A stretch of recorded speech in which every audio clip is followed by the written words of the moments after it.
All right. Hello, all you sports fans out there in podcast land, and welcome once again to another edition of Babbling Brooks, your new favorite podcast, where I, your host Brooks, try to bring you some of today's sports news with just a little twist of my point of view. Hope everybody is having a super duper Saturday. Heating up. It's going to be hot as hell in Atlanta. I think I'm just going to sit inside and watch sports today. Got the Braves have a doubleheader starting at 1:10 up there in Flushing, Queens, New York against the fucking Mets. And we made a mess of the Mets last night. Braves somehow going up there starting the series 7-0 despite Charlie Morton walking more dudes than he's ever walked in his career in the major leagues. Got 7 in this contest, but still 0 runs for the Mets. 7-0. Braves win. 7 free passes by Charlie. Like I said, the most in his career. Before this, he had only had 6 walks once. But still has, but he's just crazy. Not a common thing. And, his control has just not really been there. I heard him talking different things about, his release point. And just off. But what you really got to love about Charlie Morton, my favorite thing about old Uncle Chuck, is he somehow finds a way, despite not having, his control anywhere near where it would be for him normally in his career. Just been a struggle, but he still finds a way to get the win. Win number 11. He is 11-10, back over 500 for the season. Just the veteran that he is, it's like he just finds ways to get outs. Gets guys on base, and there was a couple double plays that helped him out. And just sometimes it's just like he steps it up and gets those strikeouts. End up with 4 strikeouts to the 7 walks. A terrible ratio, but when it comes down to it, what really matters is the 0 runs, the big fat nothing. The Mets were 0 of 12. That's right, 0 of 12 runners in scoring position. Left 14 Mets on base. The Braves, 5 of 10, only leaving 6 dudes on.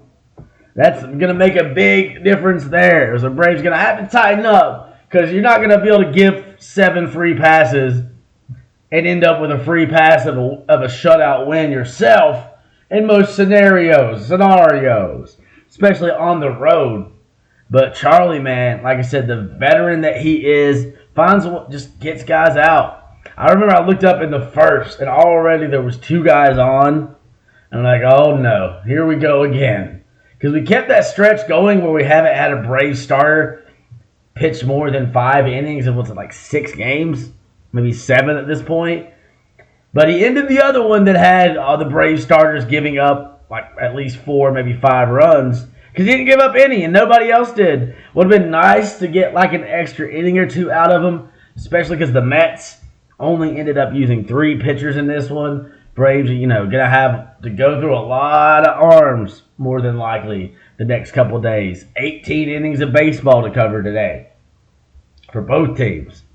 Bringing up Alan Winans will be our extra, the number 20, the 27th man on the roster, which you get to do when there's a doubleheader. So we won't have to send anybody down, but no extra bullpen arms. But the good thing is you don't have to send a bullpen arm down, which you would in some cases, but still. These guys have been putting in a lot of work lately. But, hey, still, Charlie, may have wanted an extra inning out of him, but he's still doing what he needs to do.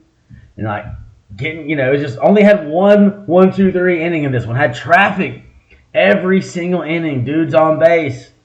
But, good old Uncle Chuck doesn't let it faze him. Gets the Mets out. Man, and it's good because a couple times it looked like it was about to be a repeat. Those last couple, against the last couple games against the Pirates when the Braves gave up 4, had a 4-run lead that they blew twice. 4-0. Gone. So I was like, okay, cool. We kept going. We kept going past 4 this time. Big part. Braves able to do it. Obviously, the pitching was huge.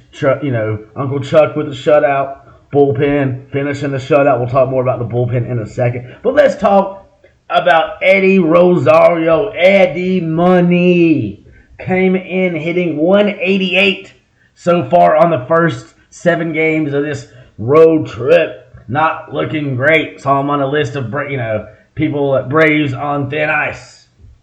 But the thing with Eddie, right when you think he ain't going to do anything, he does something. Came up in this one. Bases loaded single. All 3 guys coming home with 2 RBIs on that one because the last guy was an error. Now, I remember I was watching that play. I was like, bases loaded. Like, oh, no, this might be an out. Like, nope, he didn't catch it. And then not only that, dude bobbles it after it because it would have been a double, like 2 runs anyway. Maybe 3 would score. But once he bubbled it was like, oh, yeah, everybody's coming home on this one. Eddie Rosario ends up with 3 RBI in this game, opening up the scoring there in the 4th inning to make it 3-0. Then also adds on an RBI double in the 6th inning to make it 6-0. It's like Braves were very it's like the numbers were lining up with the inning in this one. Sort of like when I was a kid. It was always easy. It's easy for me to remember what grade I was in what year because my yearbooks always lined up with whatever year it was. Like, for like 6th grade, my 6th grade yearbook, I was finishing, it was 96. Early 96, Started high school, 1998. Finished 9th grade in 1999, that kind of stuff. Makes it easier to remember as you age. It's good to have these helping things here, what was I talking about? It's like, damn, can only imagine what I'm going to be like when I really start getting old. I'm already forgetting so much shit. But yeah, Eddie Rosario, 2 of 4. Like I said, 3 RBI in this one, making it 3-0 in the 4th, adding on a little bit, make it 6-0 in the 6th. The Braves just cruising in this one. And once they started scoring, it took one turn through the lineup. Miguel, or however you say his name is, looked all right. But once the Braves saw him, and they were able to make those adjustments. That's what's baseball is always the key. Sometimes that first time through the lineup, you're usually going to be your best as a pitcher because, they haven't seen you. Because they may have heard about you, they may have seen you in the past, but every day could be a little different. Most pitchers change their approach day to day, depending on how they're feeling, who they're facing, yada, yada. So Tyler McGill, once we got through him that second time, the Braves were like, oh, okay, we're ready.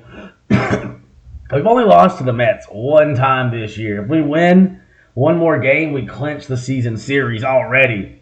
I mean, it's almost just sad. I'm just curious to see, if they're going to bring up Ronald's brother. I think that'd be kind of cool to see them bring him up for game 4, something like that. Because, hey, your season's done at this point. Why, you traded away the big money guys, but you're still paying them to go other places just to get them off the books. Like Verlander and, I'm going blank on Scherzer. I was like, who is the other guy? I know he was a Met for longer. I should know him. Oh, excuse me. That little coffee burp. Yeah, the Braves. Nobody scored at all the first 3 innings. The Braves break the scoreless tie in the 4th inning. I don't know why I wrote 3rd. So everything I said, about that is not true. Except for after that inning, after the 4th, the 5th, and the 6th and the 7th was when the Braves scored their 5th, 6th, and 7th runs. So I was mostly right. 3/4 of the way right. But these 3 runs coming in the 4th, not the 3rd. My bad. Still trying to do the quick turnaround. Just closed last night, woke up early, and I was like, oh shit. Normally I would have some time to do this episode. But that's the bad thing about having 2 Braves games in one day is I need to get this done and, have it posted, ready to go, probably eat something in an hour. So bear with me, we'll get through this. Eddie, of course, the big star in this one, but don't forget about Austin Riley. Austin 316 says, I just almost hit for the cycle on your ass. 3 of 4 in this one. All he needed was a triple, and he would have hit for the cycle. What could have been? Either woulda, coulda, shoulda, right? But Austin Riley, RBI sac fly in the 5th, making it 5-0. And then it coming up, home run number 27 of the season in the 7th inning to cap off the scoring for the Braves. And that would be the final score, 7-0. Ozzie Albies getting the other run in this one. Also in the 5th inning, had an RBI single. And then got himself out at second, tried to stretch it a little bit. Maybe he should have stuck with a single. Normally, Ozzie's probably good with that. But sometimes that's going to happen. You can't be safe all the time, right? But he was 1 of 4 with a walk in this one. Struck out twice, but getting the RBI, so that makes up for it. Ronald Acuna did not strike out in this game, but he also did not get a hit. Got on base, though. He was 0 of 4 with a walk and a run. Like to see, I mean, look, Austin's he's doing a stolen base / home run today, I believe. Maybe have today Ronald Acuna for the doubleheader is going to have 2 stolen bases and a home run. Maybe wishful thinking, but damn, it ain't taking that much wishful thinking to think that could possibly happen in 2 games today, right? Could happen. I wouldn't rule it out. He seems like he's due. He's always due, right? He had a deep line out in the 9th, man. Looked like it might make its way out the park last night. Not that we needed it, but, you know, it's always cool seeing Ronald hit a home run or hit the ball deep. And you really got to appreciate he ain't striking out very much. So, you know, he's, you know, paying attention. He's just on a roll. The MVP of the 2023 Major League Baseball National League season, Ronald fucking Acuna. Also in this one, Matt Olson, 1 of 4 with a walk, scored a run, did not strike out. So, very encouraging. Matt Olson, just the way he has just kept falling down the top strikeout hitters in Major League Baseball this year after leading the league. Just keeps, you know, better and better ride. Either, you know, helps when he gets walked so much. But the reason they're walking him so damn much is because they know, like, this guy's not going to strike out. He has a very good chance of hitting a home run. He's tied for the Major League lead with Shohei Ohtani. Both of them got 40 dingers. And Travis d'Arnaud is still waiting to join the double-digit dinger club. Still sitting there at 9. Gets on base in this one, 2 of 4, so not too bad. He's off today, or the first game. I would assume he'll probably be playing in game number 2 today. Sean Murphy getting started in game number 1. And not so great for once from the last 2 in the lineup. Orlando Arcia, 0 for 4, but didn't strike out, so that's encouraging. Oh, Michael Harris II, 1 of 4 with a run and a strikeout. So kind of quiet for the guys sitting there at the bottom of the lineup, but hey, man, you know, you gotta let some other guys shine some days. But great job, Braves, getting it done. Of course, Charlie Morton with the start. And we had our Rockies come in, and it was not so rocky for them. Brad Johnson, Pierce Johnson and Brad Hand. Pierce Johnson still has not allowed any runs in his time as an Atlanta Brave. Pitched the 6th inning, 0 hits, 0 walks, 2 strikeouts. But he's just glad to not be pitching in Coors Field all the time. Brad Hand gave up his first runs as a Brave the other day, but nothing here, even though he did allow 3 base runners, you know, getting a little help there, double play, getting some outs, so good for him. And old Kirby Yates coming in the 8th inning, getting a couple guys on base, but not allowing anybody to come home, even with the cushion. A.J. Minter finishing off in the 9th inning, because you ain't no point in using your main closer in a game like this. Bottom of the 9th inning, gave up 1 hit, but striking out 2 of these fucking Mets. 0 runs to complete the shutout. To me, the Mets hitter that stood out, the guy that got on base the most was Pete Alonso. He was 0 of 1 with 3 walks. So fine with me, because that is by far their most dangerous hitter. Not saying other guys in the lineup can't do it, because Vogelbach was 0 of 5 in this game, but you cannot underestimate Vogelbach. I've seen that guy move across the base paths in ways that he should not be able to, at the size and shape that he is. So watch out for Vogelbach, even though he was 0 of 5. But Alonso is like your pure like power threat, home run derby champ. So that's, you know, walk him as much as necessary. And speaking of necessary, it was necessary, like we said, for the Braves to bring up another starter today, because this bullpen already too taxed to be trying to do a bullpen game. So hopefully Alan Winans will keep it from becoming a bullpen game and do a little better than last time out. He made it his only start so far at 4 and the 3rd inning. Got a 4.15 ERA, so not terrible, but you definitely like to see some length out of him in this one. And maybe he'll be motivated because was it like 2021 the Mets didn't protect him. They didn't think he was worth holding on to, and the Braves apparently saw something that maybe the Mets didn't, saw something that they liked in him, and they brought him on. And he's been doing pretty good in the minor leagues. See how he does with his next opportunity at the big show. And no roster move necessary. You get the extra 27th player for a doubleheader. So he'll just come up for this, and I would assume go straight back down no matter how it goes. And Soroka, I guess, will be getting the start in Gwinnett today. Really kind of surprised just because the way it worked out with Soroka being due to pitch today anyway. Figured he'd be the guy that gets the start.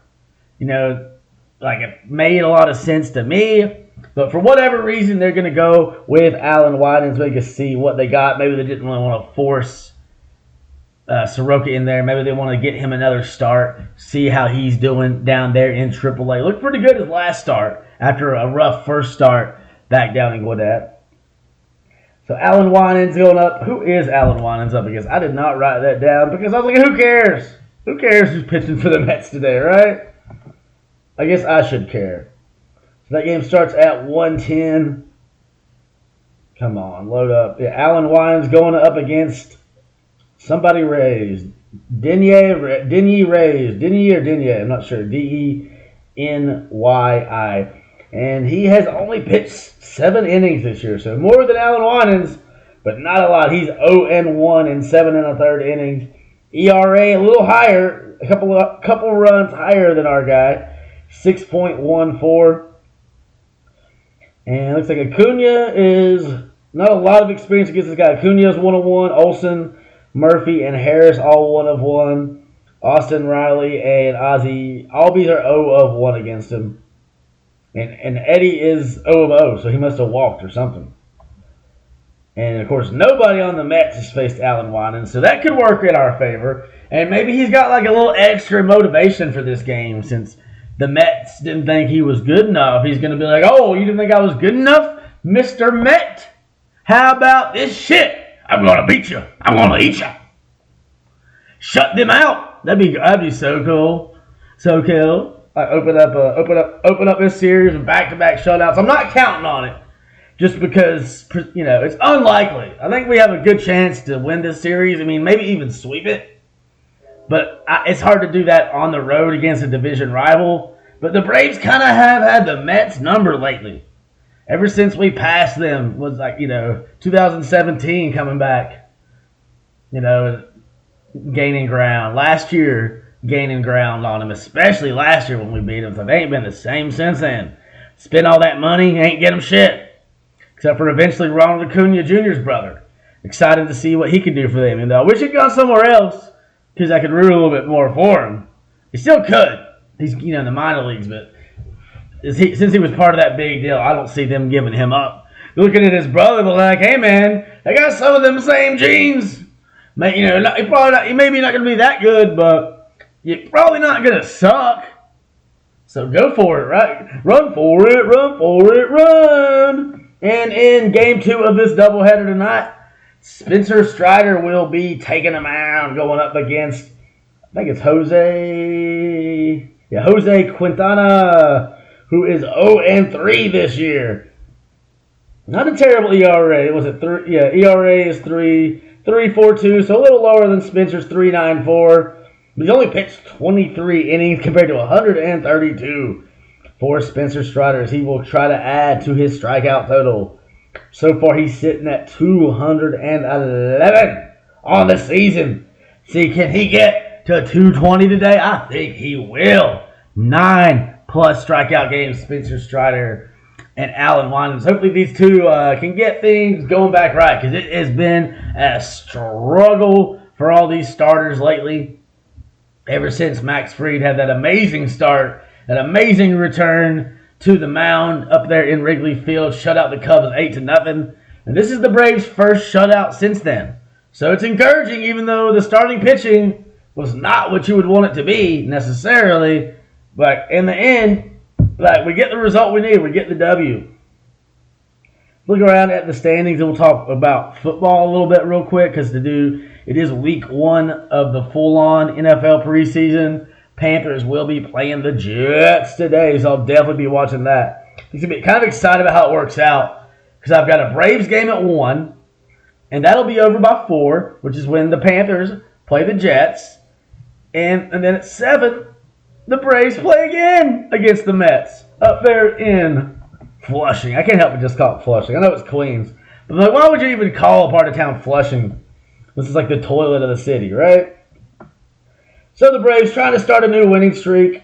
They have won 6 of their last 10, sitting 9.5 games above the Phillies, who kept their winning ways going. They've won 3 in a row and 7 of their last 10. So they're back to single digits. So, I mean, Braves got to start taking it seriously. But the division is pretty much the Braves, like barring a meltdown. Like they're kind of, at this point, I think, focusing on home field advantage throughout the playoffs. So you want to keep that number 1 in the National League because that was huge. Huge. 2021, winning that World Series. Like a big part of that. I was reading, I can't remember which Braves player was saying it, but just talking about how much it helped having home field advantage against the Dodgers. Because the Dodgers really damn good that year. But having, baseball has the best home field advantage or home court, whatever advantage in any sport. Because it's the only one that you are guaranteed the last shot. Like you got that bottom of the ninth sitting there in your pocket regardless. No matter what the other team does, you have a chance to answer. A chance to respond. That's always going to work in your favor. Only the home team can walk it off. You hit it at the bottom of the ninth or beyond. Once you get that run, that's it. You ain't got to finish running the bases. Game over. You're done. So that Braves want to hold on to that. Right now, we do have 4.5 game lead over the Dodgers for the best record in the National League. Still have, we are 2 games ahead of the Orioles for the best record in baseball overall. And still only 3 teams in the 70-win club. That's us with 73, the Orioles 71, and the Tampa Bay Rays with 70. Both the Rays and the Orioles have won 6 of their last 10, and so have the Blue Jays, despite losing their last 2.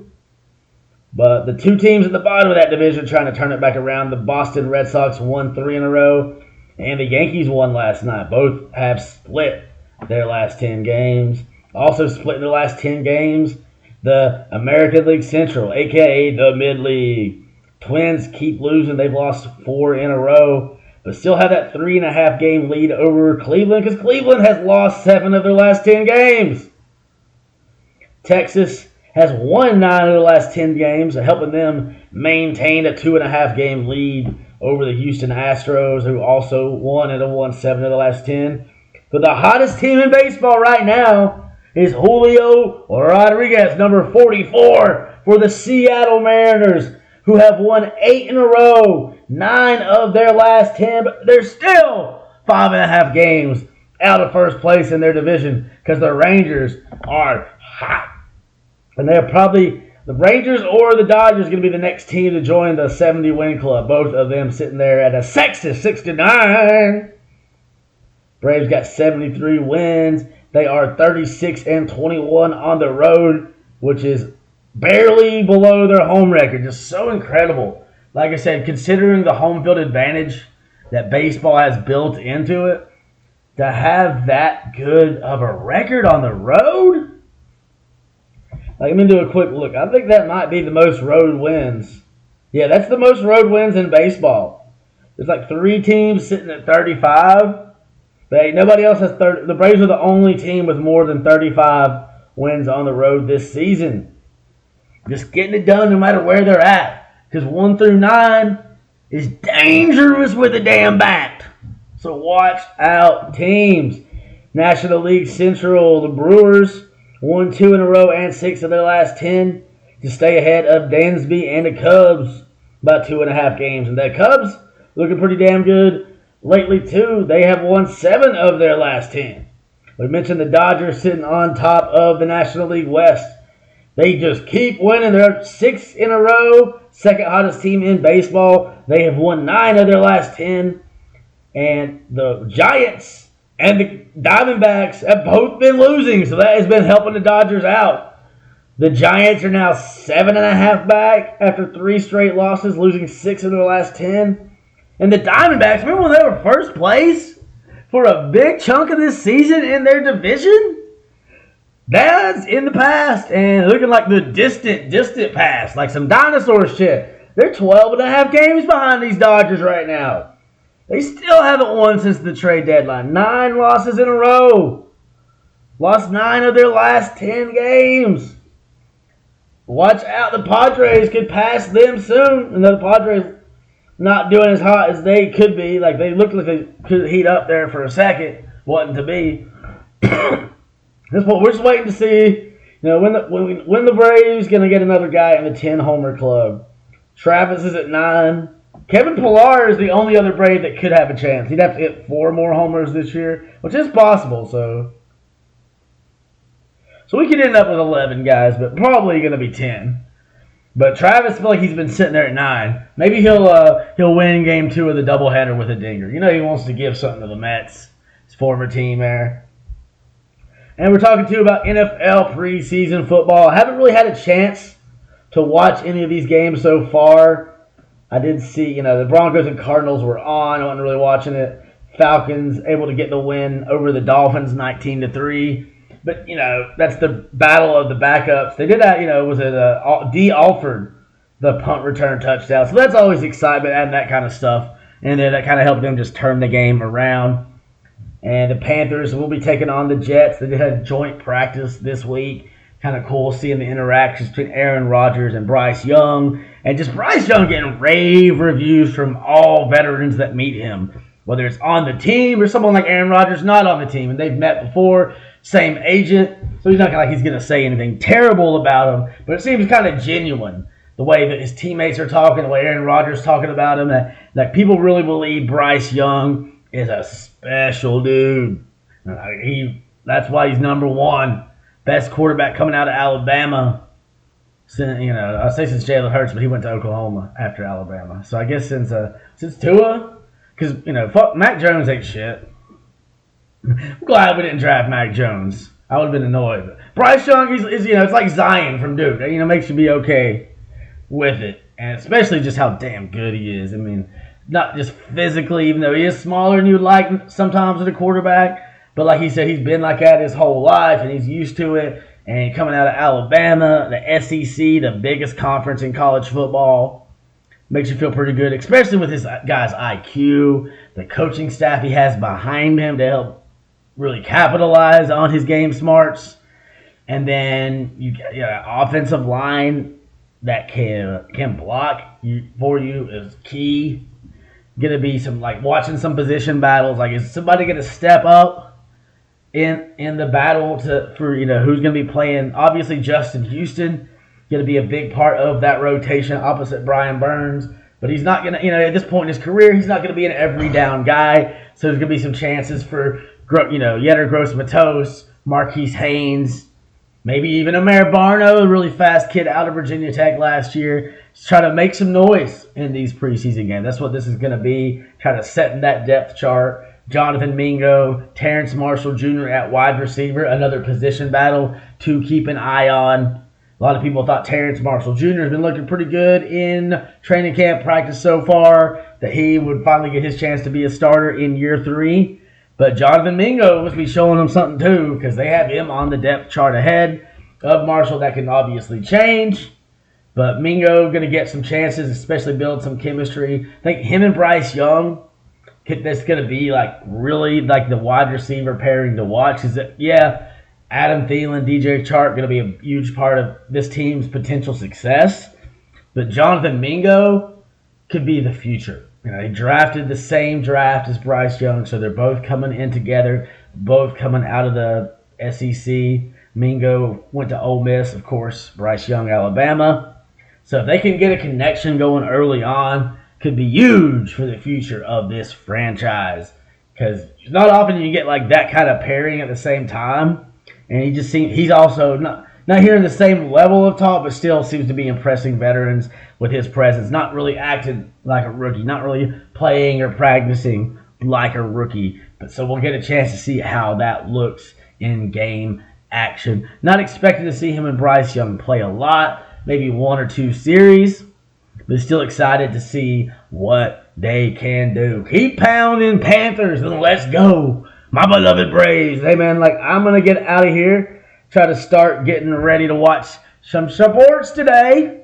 Gonna be able to get a nice hot day here in the ATL. Hope y'all have a good one. Stay classy, Atlanta, or wherever you are in podcast land. Come back for more. I'm going to try to do an episode after work tomorrow. If not then Monday. So check back for more on Spotify and sometimes on YouTube as well. Babbling Brooks 84 on Instagram. Your new favorite podcast, baby. Peace out.